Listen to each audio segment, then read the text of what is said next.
আসসালামাইকুম বন্ধুরা, চলে আসলাম নাই রান্নাঘরে। আশা করি আপনারা ভালো আছেন। আলহামদুলিল্লাহ আমিও ভালো আছি। আজকে রান্না করব হলো লাল মূলা দিয়া, ছোট মূলা দিয়া, আলু দিয়া, শিং মাছ দিয়ে একটা ঝোল পাক করবো। দেখুন কিভাবে করি। এখন তেল দিয়ে দিব, প্যান বসায় দিছি।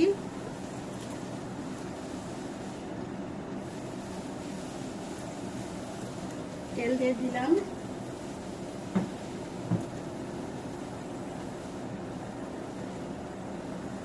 পেঁয়াজ কাঁচামরিচ দিয়ে দিব,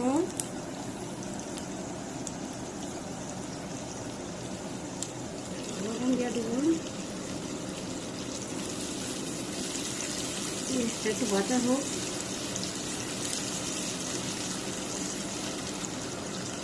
একটু পানি দিয়ে দিব মশলা দেওয়ার জন্য। পানি দিয়ে দিলাম, মশলা দিয়ে দিব। 1 চামচের মতো আদা রসুন বাটা দিয়ে দিব। 1 চামচ জিরার পাতি দিয়ে দিব।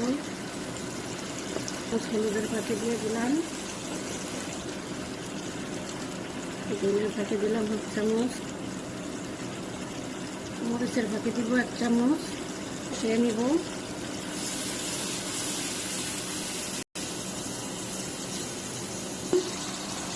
কষানো হয়ে গেছে, তেল ছেড়ে দিয়েছে। এখন তরকারি দিয়ে দিব, দিয়ে আবার কষায় নিব। এই যে মূলা, আলু, ছোট ছোট মূলা আর কি, মূলার ডাঁটি মাটি সব দিচ্ছি, ডাক মাছ সহ দিচ্ছি।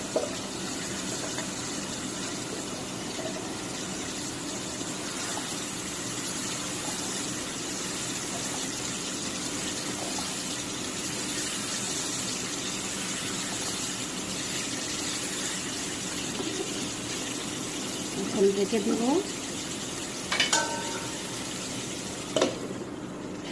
আবার কিছুক্ষণ পরে চলে আসলাম, লাড়া দিয়ে দিব।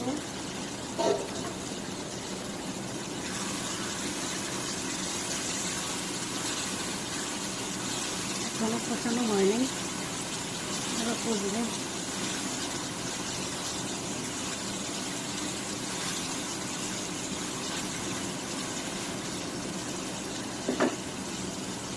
ডেকে দিব।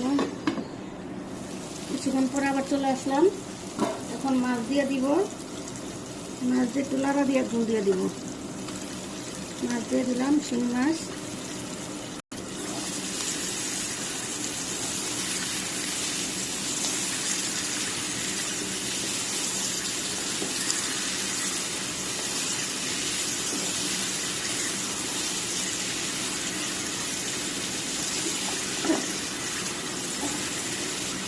মাছ বেশি কষানো যাবে না। এখন তেল দিয়ে দিব। তেল দিয়ে দিলাম।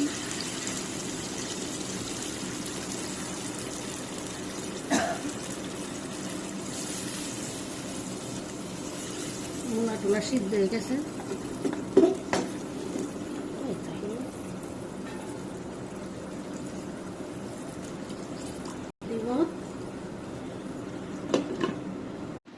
এখন ধনিয়া পাতা দিয়ে দিব। ধনিয়া পাতা দিলে তরকারির স্বাদটাই বেড়ে যায়। এখন আবার ঢেকে দিব, আবার একটু লাড়া দিয়ে দিব। কড়াই হয়ে আইছে, আর একটু হবে, পরে নামাই নিব। হয়ে গেছে, চুলা নিবাই দিব এখন। দেখুন বন্ধুরা, আমাদের শিং মাছের তরকারি রান্না শেষ। কালারটা কত সুন্দর হয়েছে।